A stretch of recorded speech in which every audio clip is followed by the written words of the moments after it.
NCERT review series में आज chapter 7 मानवीय पर्यावरण बस्तियां परिवहन एवं संचार, NCERT class 7 geography Hindi. Concept के लिहाज से चैप्टर हमारे लिए काफ़ी महत्वपूर्ण है। फैक्चुअल नॉलेज के हिसाब से इस चैप्टर में ज़्यादा कुछ देखने के लिए हमें नहीं मिलता है, बहुत छोटा सा चैप्टर है। एक समरी में इसको हम ख़त्म करेंगे और कुछ इंपॉर्टेंट जो फैक्ट्स इसके सहारे हम जान सकते हैं उनको हम जानने की कोशिश करेंगे। यहाँ पर सबसे पहले बताया गया कि आदर्श बसाव स्थान के लिए चयन की प्राकृतिक दशाएं क्या क्या हैं। तो ये सब हम सारी चीज़ें समझते हैं। अनुकूल जलवायु, जल की उपलब्धता, उपयुक्त मिट्टी और उपजाऊ मिट्टी। इसमें से एक बहुत बेसिक क्वेश्चन एंशिएंट के कॉन्सेप्ट में अगर हम देखें तो एंशिएंट हिस्ट्री में बनता है, जिसमें यह पूछा जाता है कि क्या कारण रहा है कि आरंभिक जो मानव का विकास था और जो आरंभिक मानव बस्तियाँ थी या आरंभिक जो नगर शहरीकृत नगर भी थे वो नदी घाटियों के करीब या नदी घाटियों में क्यों बसे हुए थे। तो जो उसके पीछे रीजन है, जो उसका कारण है, वो कारण यही होता है कि वहाँ पर एक तो वहाँ जलवायु थोड़ा सा ठंडी होती थी, अन्य जगहों के अपेक्षा थोड़ा सा गर्मी कम होती थी। दूसरे जल की उपलब्धता, तो जल की उपलब्धता क्या करती है, कहीं पर बसाव के स्थान को वहाँ पर वो काफ़ी हद तक प्रभावित करती है। तीसरी चीज़ क्या थी, उपजाऊ मिट्टी। तो नदियों के किनारे जो जलोढ़ मैदान बनते थे वहाँ पर उपजाऊ मिट्टी हुआ करती थी। तो इस हिसाब से जो नदी घाटियों में सबसे आदर्श दशा होती थी मानव के बसने के लिए। इसीलिए शुरुआत की जितनी भी सभ्यताएं हैं, आप मिस्र की सभ्यता देख लीजिए, रोम की सभ्यता देख लीजिए, भारत में सिंधु नदी घाटी सभ्यता देख लीजिए, चीन में आप देख लीजिए, तो सारी की सारी जो सभ्यताएं विकसित हुई वो नदी घाटियों में ही विकसित हुई हैं। तो ये एक रीजन था। अब यहाँ पर जैसे बस्तियाँ स्थायी भी हो सकती हैं, अस्थायी भी हो सकती हैं। तो घने जंगलों, गर्म एवं ठंडे रेगिस्तानों तथा पर्वतों के निवासी अक्सर अस्थायी बस्तियों में रहते हैं। वे आखेट संग्रह स्थानांतरी कृषि एवं ऋतु प्रवास करते हैं। तो यद्यपि अधिकांश बस्तियां आज स्थायी बस्तियां हैं, इन बस्तियों में लोग रहने के लिए क्या करते हैं, घर बनाते हैं। तो अस्थायी बस्तियां भी होती हैं। कुछ लोग होते हैं जैसे कि जो कुछ जनजातियां हिमाचल प्रदेश में कुछ जनजातियां पाई जाती हैं जो क्या करती हैं, जो ऋतु प्रवास करती हैं, अर्थात जाड़े के समय में कहीं और चली जाती हैं, गर्मियों के समय में कहीं और चली जाती है, उपयुक्त स्थान की खोज में अपने जानवरों के चारे पानी के लिए। और कुछ जो एक पद्धति है जिसको काटो और जलाओ पद्धति कहते हैं, तो उस काटो और जलाओ पद्धति में ये होता है कि कहीं पर भी जाकर के जगह को जला करके साफ करके वहाँ पर खेती करते हैं, और जब फिर वो भूमि अनुपजाऊ हो जाती है तो क्या हो जाती है, वो छोड़ करके उस जगह से किसी दूसरी जगह पर चले जाते हैं। तो इस प्रकार से ऋतु प्रवास का तात्पर्य क्या होता है, लोगों के मौसमी आवागमन को क्या कहते हैं, ऋतु प्रवास कहते हैं। जो लोग पशु पालते हैं वे मौसम में परिवर्तन के अनुसार नए चारागाहों की खोज में क्या करते हैं, दूसरी जगह पर निकल जाते हैं। तो इसे ही हम क्या कहलाते हैं, ये चीज़ें जो होती हैं ऋतु प्रवास कहलाती हैं। अच्छा, दूसरी चीज़ क्या होता है कि जैसे ग्रामीण क्षेत्रों में लोग क्या करते हैं, पर्यावरण के अनुकूल घर बनाते हैं। अत्यधिक वर्षा वाले क्षेत्रों में ढाल वाली छतें बनाई जाती हैं। जिन स्थानों पर वर्षा के समय में जल जमाव होता है वहाँ क्या करते हैं, ऊंचे प्लेटफार्मों पर अथवा सिल्ट पर घर बनाए जाते हैं। देखिए यहाँ पर एक पिक्चर में दिखाया गया सिल्ट पर बने हुए मकान। तो जहाँ पर ज़्यादा बाढ़ आने के चांसेस होते हैं वहाँ पर थोड़ा ऊंचाई पे घर बनाए जाते हैं, सिल्ट पर घर बनाए जाते हैं। गर्म जलवायु वाले क्षेत्रों में मिट्टी की मोटी दीवारों वाले घर बनाए जाते हैं जिनकी छतें फूस की बनी होती है। स्थानीय सामग्री जैसे पत्थर, पंख, चिकनी मिट्टी, तृण आदि का उपयोग करके घर बनाए जाते हैं। इसके अलावा यहाँ पर देखिए इग्लू दिखाया गया है। तो ये बर्फ का आवास होता है, बर्फ में रहने के लिए गड्ढा खोद करके उसमें बर्फ का घर बना लेते हैं। अब उसके बाद में बात आती है परिवहन की। तो परिवहन के अगर बेसिकली देखें तो हमारे पास 3 प्रमुख साधन है, सड़क मार्ग है, रेल मार्ग है, जल मार्ग है और वायु मार्ग है। तो 4 प्रमुख साधन इस प्रकार से हो गए। तो यूजुअली जो परिवहन के लिए हमारा यूज होता है उसमें सड़क मार्ग हम यूज करते हैं, ज़्यादा दूरी जाने के लिए रेल मार्ग भी यूज करते हैं, और जहाँ पर किसी द्वीप महाद्वीप या किसी दूसरे महाद्वीप में जाने के लिए जल मार्ग, और तीव्र गति से कहीं पर पहुँचने के लिए हम लोग वायु मार्ग का उपयोग करते हैं।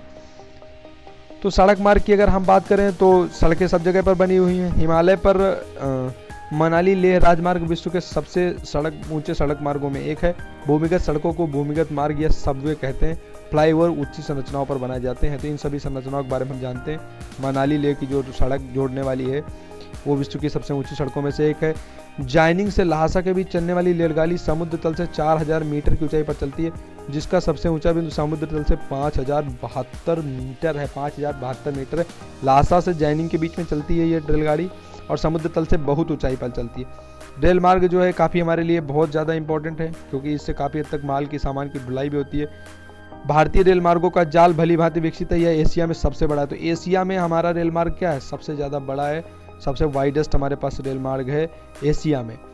ट्रांस साइबेरियन रेल मार्ग जो है वो पश्चिमी रूस के सेंट पीटर्सबर्ग से लेकर के प्रशांत महासागरीय तट पर व्लादिवोस्टोक तक जाता है, और ये दुनिया का सबसे लंबा रेल मार्ग है जो कहाँ पर है, रूस में है। ये देखिए सेंट पीटर्सबर्ग यहाँ लेनिनग्राड से निकलता है, और ये इधर से होते हुए मॉस्को से फिर आगे निकल करके कजान से आगे बढ़ते हुए ट्यूमिन चिंता से होते हुए फिर ये आकर के यहाँ पर ख़त्म हो जाता है। तो ये दुनिया का सबसे लंबा रेलवे मार्ग है। इसके बाद में जल मार्ग की अगर हम बात करें तो जलमार्ग का बेसिक रूप से उपयोग अंतर्देशीय कुछ जलमार्ग भी हैं हमारे यहाँ पे जो पश्चिमी घाट में बनाए गए हैं खास तौर से, और इसके अलावा गंगा ब्रह्मपुत्र नदी में, उत्तरी अमेरिका में ग्रेट लेक में, अफ्रीका में नील नदी में भी काफ़ी सारे जलमार्ग जो है बनाए गए हैं जो अंतर्देशीय जलमार्ग भी हैं और इसके अलावा अंतर्राष्ट्रीय जलमार्ग भी तमाम सारे हैं। तो इनका उपयोग क्या किया जाता है, सामान्यतः व्यापारिक माल और सामान को एक दूसरे से पहुंचाने के लिए इनका यूज किया जाता है। कुछ महत्वपूर्ण पत्तनों की बात करें, जैसे एशिया में सिंगापुर है हमारा, मुंबई का पोर्ट है, उत्तर अमेरिका में न्यूयॉर्क है, लॉस एंजिल्स है, दक्षिण अमेरिका में रियो डी जेनेरियो है, अफ्रीका में डरबन है, केप टाउन है, ऑस्ट्रेलिया में सिडनी है, यूरोप में लंदन है। ये सारे के सारे क्या, ये सारे के सारे पत्तन है। इसके अलावा वायुमार्ग की बात करते हैं, सबसे सर्वाधिक तीव्र साधन है, हेलीकॉप्टर के माध्यम से हम कहीं पर भी पहुंच सकते हैं। इसका उपयोग और भी तमाम सारी चीज़ों को, संकटकालीन लोगों को बचाने के लिए भी किया जाता है। Delhi, Mumbai, New York, London, Paris, Frankfurt, Cairo, ये सब तमाम सारी जगहों पे बड़े बड़े एयरपोर्ट्स बने हुए हैं। संचार की अगर हम बात करें तो संचार का मतलब होता है कि एक दूसरे तक सूचना पहुँचाने की प्रक्रिया जिसे हम संचार कहते हैं। तकनीक का जब से विकास हुआ तो जो संचार की तरीका है वो बहुत ज़्यादा तेज़ हो गया, काफ़ी ज़्यादा फास्ट हो गया। अब तो इंटरनेट आ गया है, इंटरनेट के बाद में चीज़ें तो फटाफट पहुँच जाती हैं। अब वो फटाफट पहुँचने के चक्कर में आजकल जो तमाम सारी अफवाहें हैं, गलत खबरें हैं, पुरानी न्यूज़ हैं, वो भी फॉरवर्ड हो जाती हैं।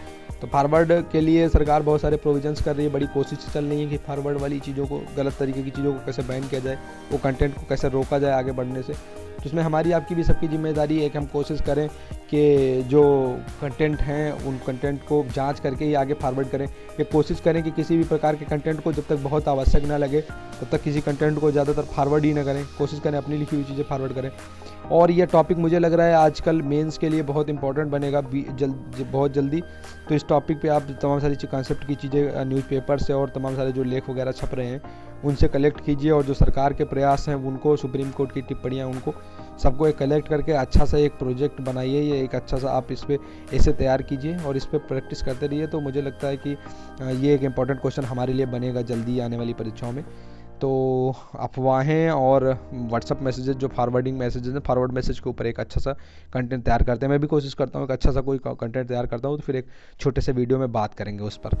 इसके अलावा यहाँ पर तमाम सारे रेल मार्ग और वायु मार्ग और जल मार्ग को दिखाया गया है सभी महाद्वीपों से भी। इसका ऑब्जेक्टिव देख लेते हैं।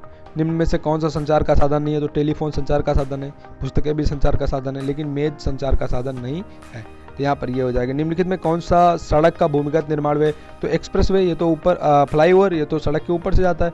एक्सप्रेस वे वो भी जो है भूमिगत निर्माण नहीं है, ऊपर ही होता है। सब वे जो होता है ये क्या होता है, ये भूमिगत निर्माण होता है। किसी द्वीप पर पहुंचने के लिए सबसे बढ़िया साधन क्या हो सकता है, तो पानी का जहाज हो सकता है या वो हवाई जहाज हो सकता है, क्योंकि रेलगाड़ी और कार का साधन तो वहाँ पर उपलब्ध नहीं होता है। यातायात का कौन सा साधन पर्यावरण को प्रदूषित नहीं करता है, तो बस से भी प्रदूषण होता है, हवाई जहाज से भी होता है, लेकिन साइकिल से कोई प्रदूषण नहीं होता है।